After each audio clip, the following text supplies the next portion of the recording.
Sunday மாமியார் வீட்டில் தாங்க டேவே ஸ்டார்ட் ஆச்சு.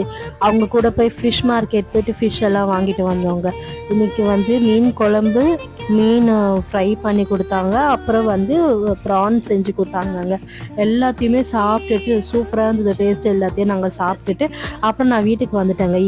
ஈவினிங் வந்து வீட்டில் ஃப்ரெஞ்ச் ஃப்ரைஸ் மாதிரி செஞ்சு சாப்பிட்டோம். எல்லாத்தையும் அந்த பெப்பர் சால்ட் எல்லாம் போட்டு சாப்பிடும்போது டேஸ்ட்டே சூப்பராக இருந்துச்சு. அப்புறம் இன்னைக்கு சண்டேனால சரி ப்ரொவிஷன்ஸ் எல்லாம் வாங்கிடலாம், இந்த மந்த்துக்கு தேவையானதெல்லாம் வாங்கி வச்சுட்டேங்க. எப்பயுமே மந்த்லி நான் ப்ரொவிஷன்ஸ் வாங்கிடுவேன். அதனால் வாங்கி வச்சுட்டு சரி கிச்சன் கொஞ்சம் டீப் க்ளீன் பண்ணலாம் அப்படின்னு சொல்லிட்டு வந்து பார்த்து எல்லாம் பண்ணிட்டு இருந்தேங்க.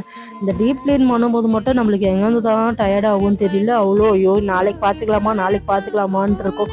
ஆனால் கையை வச்சுட்டு நான் ஸ்பீடாக முடிச்சிடுவோம். அப்புறம் நான் ஒரு பாக்ஸ் எல்லாம் கழுவி எல்லா ப்ரொவிஷன்ஸ் எல்லாமே அதில் போட்டுட்டு அப்புறம் ஃபுல்லாக க்ளீன் பண்ணி முடிச்சுட்டு அப்பாடா வேலையெல்லாம் முடிஞ்சிச்சுன்னு சொல்லிட்டு சரி வீட்டை பெருக்கி கையோடு தொடச்சி வச்சுட்டேங்க. பாய்.